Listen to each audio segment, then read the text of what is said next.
On CGTN, sorry, my question, what are the United Nations Nuclear Watchdog's main concerns on Iran's nuclear program, and why isn't it meeting its obligations?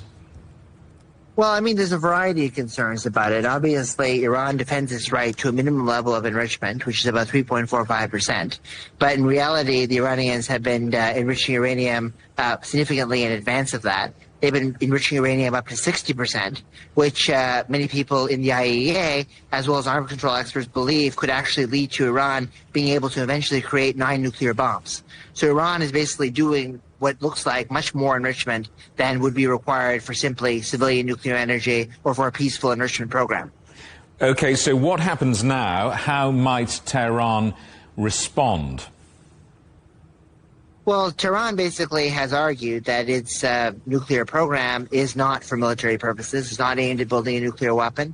It's not aimed at being used as an aggressive tool against Israel or any of its rivals in the Arab world. But the international community, especially the Western international community, has not believed it. So Iran has been increasingly having a frayed relationship with international arms inspectors since the withdrawal from the JCPOA in 2018. And Iran has also been, accused of stonewalling the inspectors on the Nuclear Non-Proliferation Treaty. This can go in one of two ways. Either the Iranians will allow the NPT declarations to be exposed and they'll engage and coordinate with them on their enrichment process, or they'll continue to enrich, fearing an Israeli attack. I'm fearing that the latter outcome is more plausible right now, that this crisis will get worse long before it gets better.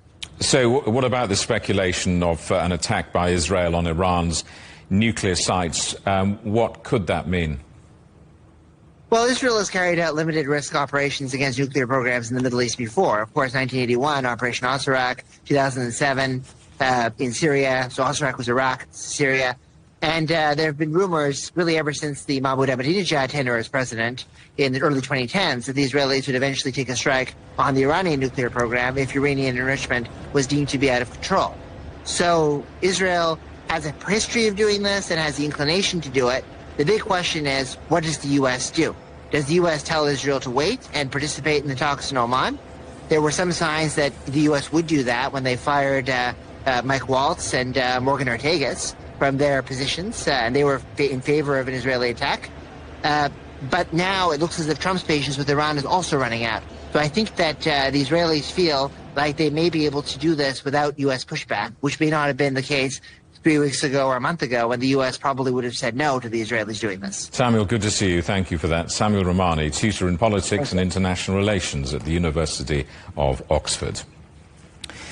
China's Premier Li Qiang has met the president of the European Central Bank